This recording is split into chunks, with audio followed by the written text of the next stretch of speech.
year, and now they're back in a playoff spot going into the final week. When you lose a lot of the talent that came from that last year's state championship winning team, it's going to be a struggle. Yeah, Mandarin has picked it back up. Mandarin sitting at 6-3. Mandarin could beat Fletcher on Friday night and go this, or actually Thursday night, I should say, because they're playing Thursday one day early because of the Florida Georgia game.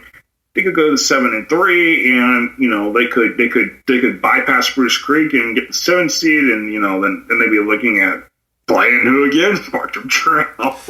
That'll be interesting. I kind of like to see that rematch happen because I could tell Mandarin's definitely much better than they were when they played them the first time. Yeah, of course. There's a lot there. Mandarin. Just real quick, looking at Mandarin, Spruce Creek, Spruce Creek had been ahead of DeLand despite the fact that DeLand beat them, and DeLand's finally jumped because they beat Flagler Palm Coast, and they're ahead of Flagler Palm Coast now. So it's actually very interesting seeing that particular district that has Seminole, DeLand, Flagler Palm Coast, Spruce Creek. Four of their 6 teams could be in. That's something right there. And that's a very interesting. This is a pretty deep region overall. We also got Apopka in there. You got Timber Creek in there. So they're district champs, and it's funny is that their two district, their district, they Winter Park and Lake Brantley could be both shut out. That's what you're looking at.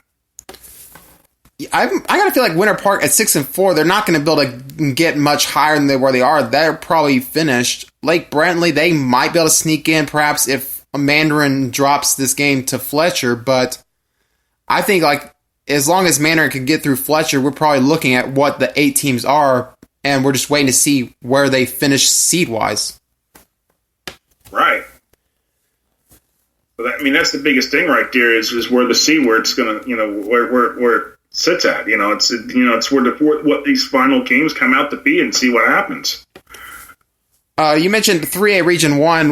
We got Pensacola Catholic and Florida High as the 2 currently on a bye for the first round. Of course, that can always change, but that's what it's with right now. Right now, a potential first-round matchup, Trinity Catholic and Trinity Christian, and then a Pensacola and Baldwin. Obviously, the Trinity Catholic, Trinity Christian, that one definitely piques my interest. I guess you can kind of argue in a way, Trinity Catholic, they've definitely done well with a overall light schedule. Trinity, they've basically survived a gauntlet of a schedule. So it's really contrasting of styles and how they approach this season so far. Yeah, it's one of those big things right there. It's where, it's again, the thing about Pensacola Catholic being 9-0.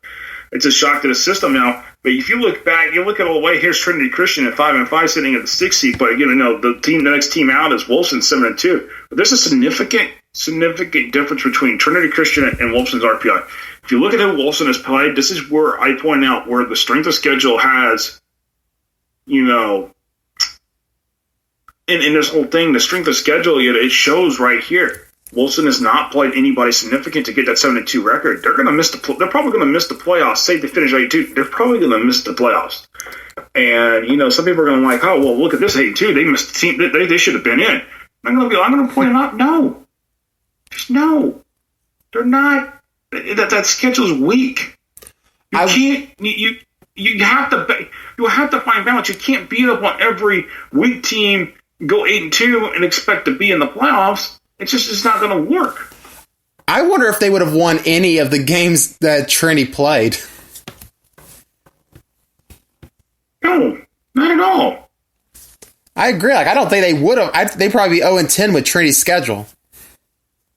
It's one of those things, Hunter. It's one of those things where they could be 0-10 with that kind of schedule. But you might see that. The freedom about being your thing with not having a district is you're free to schedule your own schedule, and that's what Wilson did here.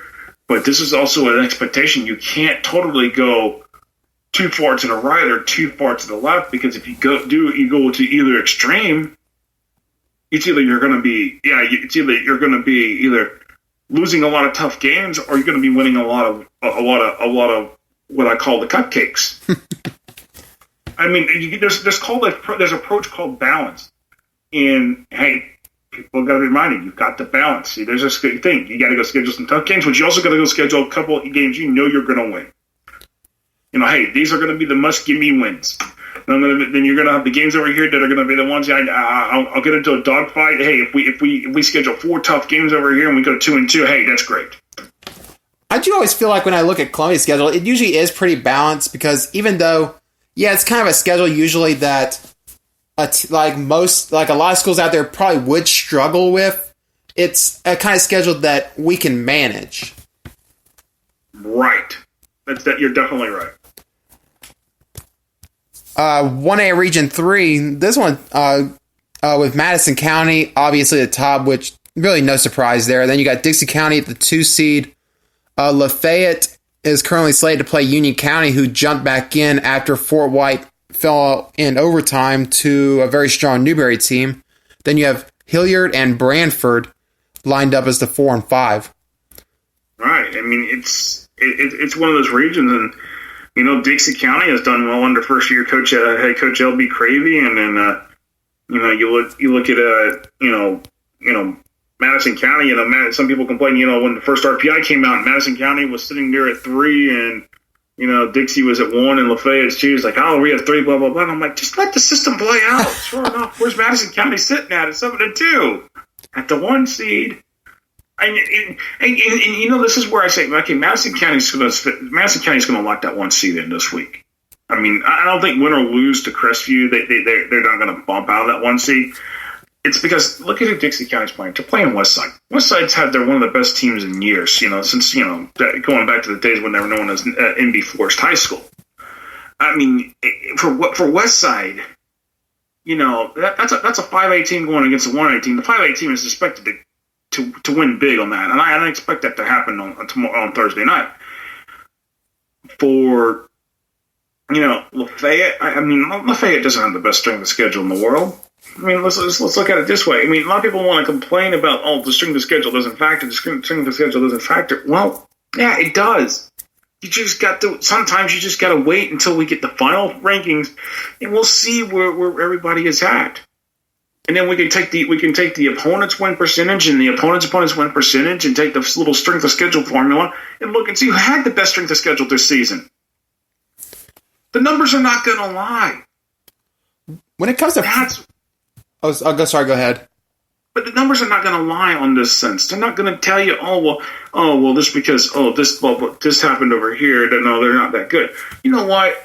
This is what I say. Play the game at hand. Go take care of business in the field. You know you can control your own destiny.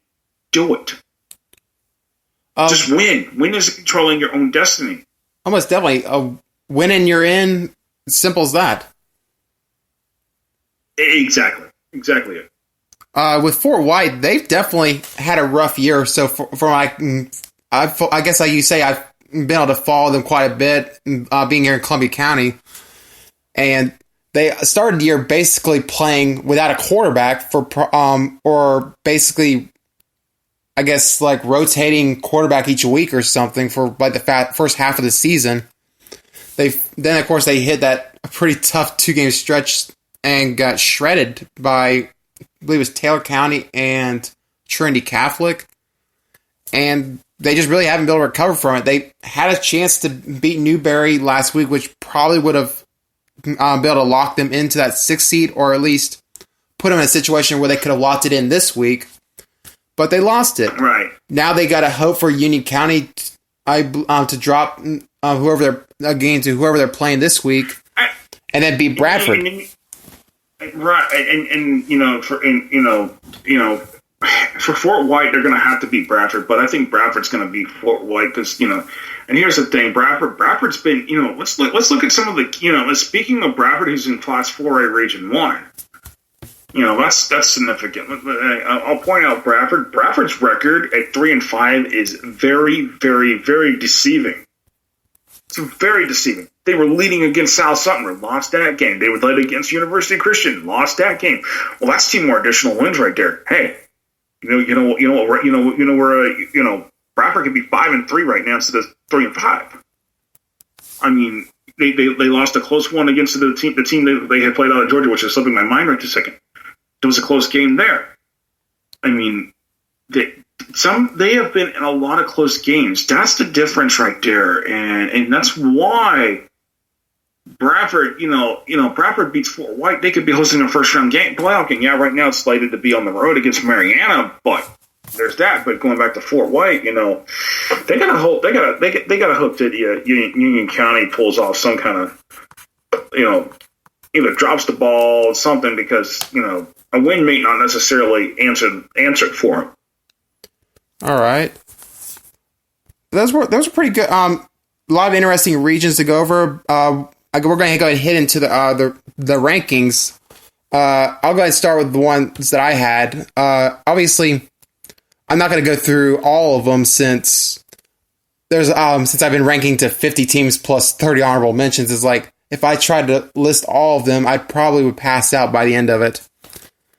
But I'll just go through the top 25 real quick. Lakeland at 1, Aquinas at St. Thomas Aquinas at 2, Armwood at 3, Miami Washington at 4, Northwestern at 5, Deerfield Beach at 6, American Heritage Plantation at 7, Edgewater 8, Gulliver Prep at 9, Rockledge at 10, Jones at 11, Miami Palmetto at 12, Bartram Trail at 13, Sanford Seminole at 14, Naples at 15, Cardinal Gibbons at 16, Chaminade at 17, Atlantic at 18, Vero at 19, Miami Central at 20, Palm Beach Lakes 21, Cocoa 22, Columbia 23, Dillard 24, and Wakulla 25.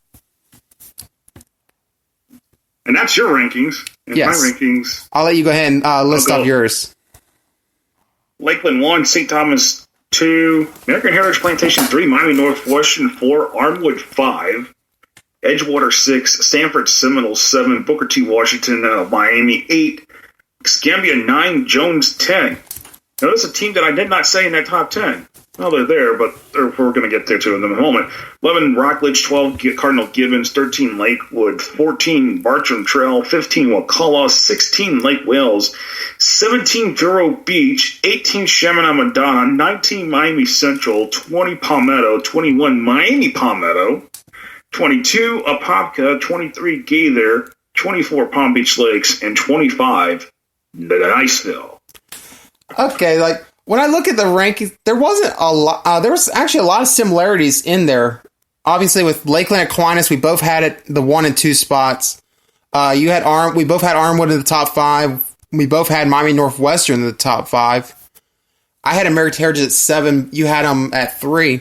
Not that big of a gap, though. I mean, Miami Central's the only team in the top 25 I have that it has 3 losses. It's very hard to keep a 3-loss team up in the top 25, but again, who has Miami Central played? They have played a really tough schedule this year. Yeah, top 5 nationally ranked St. Francis team, a top 5 state-ranked Northwestern team, and a top 25 state-ranked Chaminade team. And you look at it, Vero Beach beat Chaminade, which Chaminade beat Miami Central. You notice that some people have called on the FloorDHSFootball.com forums a daisy chain. There you go. There's everyone was complaining about the fact of me having Chaminade ahead of Vero at 2 weeks after they beat them, but I had to reward Chaminade for beating Miami Central. But there was here's if you look at those for thing, that's why you look at it. That's why I have Vero 17, Chaminade 18, Miami Central 19. I had to figure out a way to get it to where Chaminade can't be ahead of Vero, but Miami Central can't be ahead of Chaminade. So it's like you have to balance and you have to find where do you put them in rankings. Rankings are a thankless job.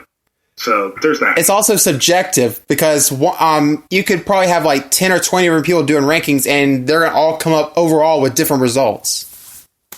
Yeah, but then you could take all of them and average them out and see what happens. I tried doing that last year. It was a very challenging and very time-consuming task.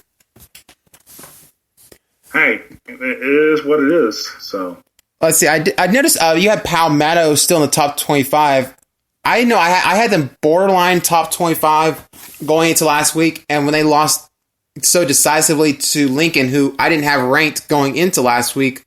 I dropped him probably pretty hard. I had him